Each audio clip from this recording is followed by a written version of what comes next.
يا أيها الذين آمنوا إذا قمتم إلى الصلاة فاغسلوا وجوهكم وأيديكم إلى المرافق وامسحوا برؤوسكم وأرجلكم إلى الكعبين وإن كنتم جنبا فاطهروا. الحمد لله رب العالمين والصلاة والسلام على أشرف الأنبياء والمرسلين وصلى الله على نبينا محمد وعلى آله وصحبه أجمعين. ناظرین کرام، آج کے درس میں آپ عبادت کے بارے میں کچھ چیزیں سنیں گے۔ عبادت کے تعلق سے بہت ساری چیزیں آپ کے سامنے پیش کی جائیں گی۔ اللہ رب العالمین سے دعا کرتا ہوں کہ رب العالمین آپ سب کو سننے اور اس پر عمل کرنے کی توفیق عطا فرمائے۔ یہ اس دھرتی کے اوپر جتنے بھی منش رہتے ہیں ان سب کو اوپر والے نے، اللہ رب العالمین نے اس بات کا حکم دیا ہے کہ اللہ ہی کی، اسی کی عبادت کی جائے۔ عبادت یا ہم جو کرتے ہیں، جو بھی عمل کرتے ہیں، چاہے آپ کی زندگی سے جو بھی چیزیں ہوں، نماز پڑھنا، روزہ رکھنا، حج کرنا، زکوٰۃ ادا کرنا، بہت ساری چیزیں آپ کی زندگی میں ایسی آتی ہیں اس دھرتی کے اوپر جو اللہ رب العالمین نے جس کا حکم دیا ہے، جو بھی کام ہو، چاہے وہ نماز پڑھنا ہو، روزہ رکھنا ہو، انسان کی اور اس منش کی، اس دھرتی کے اوپر جتنے بھی عمل ہیں، جتنے بھی کرتب ہیں، سب اوپر والے کے نام سے، اوپر والے ہی کے لیے کرنا چاہیے۔ اور انسان کی زندگی میں، انسان کی اپنی لائف کے اندر اس کا اثر بھی ظاہر ہونا چاہیے۔ اللہ رب العالمین قرآن مجید کے اندر بیان فرماتے ہیں، قُلْ إِنَّ صَلَاتِي وَنُسُكِي وَمَحْيَايَ وَمَمَاتِي لِلَّهِ رَبِّ الْعَالَمِينَ لَا شَرِيكَ لَهُ وَبِذَلِكَ أُمِرْتُ وَأَنَا أَوَّلُ الْمُسْلِمِينَ۔ ناظرین کرام، ہمارے پرافٹ نبی صلی اللہ علیہ وسلم کو یہ حکم دیا گیا کہ آپ کہہ دیجئے، بے شک میری نمازیں، میری قربانیاں جو میں بلیدان کرتا ہوں، اور میرا جینا اور میرا مرنا، سب سارا کچھ جو ہے اس دھرتی کے اوپر اوپر والے کے لیے ہے، اس کا کوئی شریک نہیں، اس کا کوئی ساجی نہیں۔ اور مجھے اس بات کا حکم دیا گیا ہے کہ میں مسلمانوں میں سے اول ہوں۔ جو بھی کرتب آپ کریں دنیا کے اندر، سب کچھ اوپر والے کے نام سے ہونا چاہیے۔ ناظرین کرام، آپ اس سبق کے اندر، اس درس کے اندر، آپ عبادت کا معنی، اس کے کتنے قسمیں ہیں اور اس کے کیا شروط ہیں، اس کے کیا مقام ہیں، درجات ہیں، آپ انشاءاللہ سنیں گے۔ تو آئیے ہم سب سے پہلے عبادت کا معنی جان لیتے ہیں۔ ایک انسان، ایک منش جو اوپر والے کو پکارتا ہے یا اوپر والے کے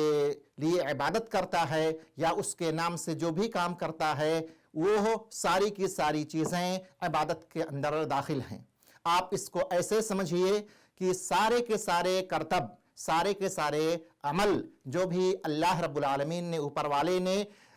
جائز قرار دیا ہے، جس کے ذریعہ سے انسان اللہ رب العالمین کا قربت حاصل کرتا ہے، اللہ رب العالمین کے قریب ہوتا ہے، چاہے وہ آپ اپنے زبان سے کہیں یا اپنے باڈی سے، آپ اپنے جسم سے اس کو کریں، ساری کی ساری چیزیں، اور اس کے اندر اللہ رب العالمین کی محبت شامل ہو، اللہ کے لیے کی جائے۔ جیسے اس کی مثال ایسے ہے، آپ جو جسم سے، آپ اپنے بدن سے جو عمل کرتے ہیں، جیسے نماز کا ادا کرنا، حج کا کرنا، چاہے وہ ظاہری ہوں یا باطنی ہوں۔ ظاہری چیزیں جیسے آپ نے سن لیا ہے کہ نماز کو ادا کرنا، نماز پڑھنا، ایسے ہی اللہ سے محبت کرنا، اللہ رب العالمین سے ڈرنا، اور یہ ساری کی ساری چیزیں جو آپ کے ہردے، آپ کے دل سے تعلق رکھتی ہیں، اس کے اندر شامل ہیں۔ اور بہت ساری چیزیں ایسی ہوتی ہیں جس کے اندر آدمی یا یہ منش، یہ انسان، جب نیت اس کی اچھی ہوتی ہے، مثال کے طور پر کھانا پینا اٹھنا بیٹھنا اگر یہ پیارے نبی صلی اللہ علیہ وسلم کے بتائے ہوئے مطابق ہوگی تو انشاءاللہ اس کے اندر اللہ رب العالمین اجر عطا کرے گا۔ ناظرین کرام، آپ سن رہے ہیں یہ ساری چیزیں، آپ عبادت کو جان لیے ہیں۔ عبادت کے بہت سارے اقسام ہیں۔ ایک عبادت وہ ہوتی ہے جو آدمی کے اپنے ہردے، آپ کے اپنے دل سے تعلق رکھتی ہیں، جیسے انسان کا اللہ رب العالمین سے ڈرنا، اللہ رب العالمین سے امید رکھنا کسی چیز کا، یہ ساری کی ساری چیزیں ایسی عبادت ہیں جس کا تعلق ہردے اور دل سے ہے، یا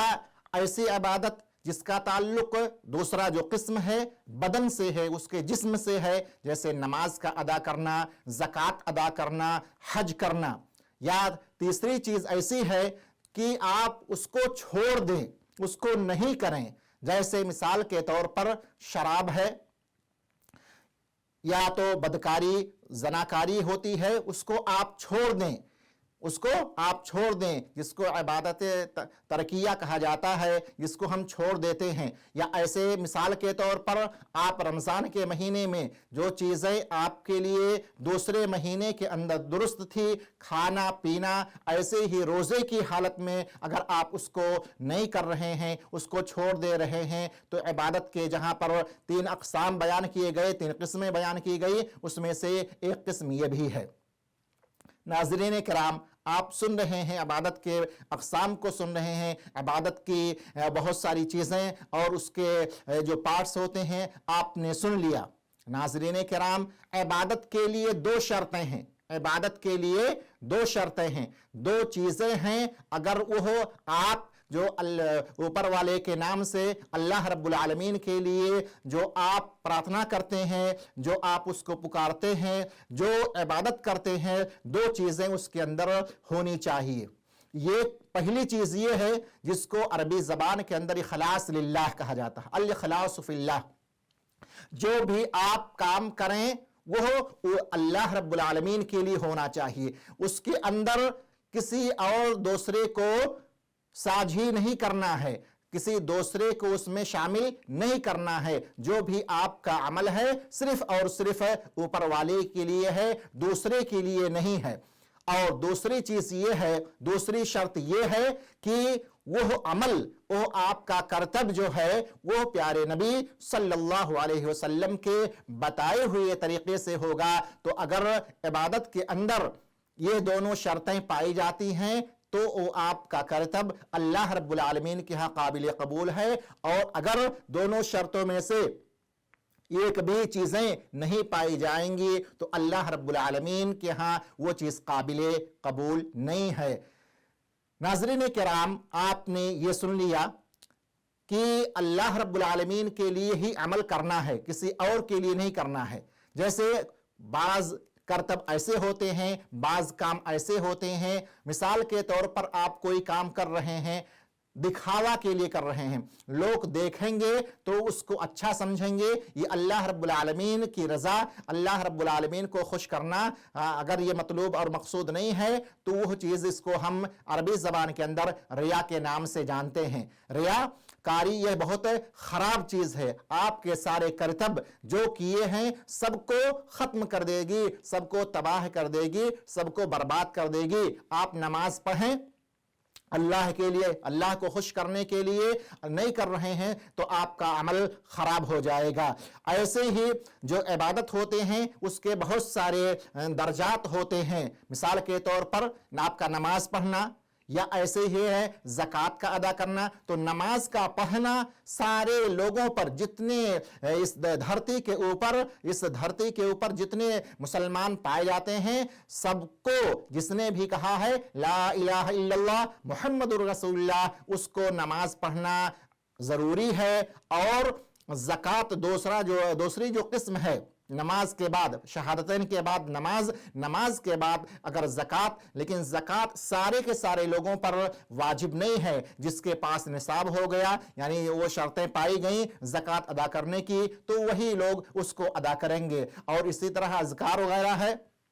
کچھ لوگوں چاہیں تو کریں چاہے نہ کریں، اگر کر رہے ہیں تو عبادت کے بہت سارے مراتب ہوتے ہیں۔ ناظرین کرام، آپ نے یہ ساری چیزیں سن لی ہیں۔ میں اللہ رب العالمین سے دعا کرتا ہوں کہ رب العالمین ہم سب کو عبادت کا معنی اور اس کے اقسام، اس کے شروط جاننے اور اس پر عمل کرنے کی توفیق عطا فرمائے۔ وصلی اللہ علی نبینا محمد وعلی آلہ وصحبہ اجمعین، والسلام علیکم ورحمۃ اللہ وبرکاتہ۔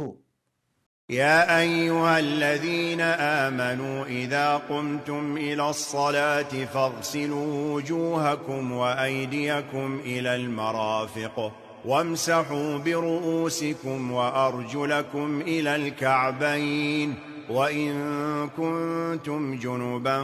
فاطهروا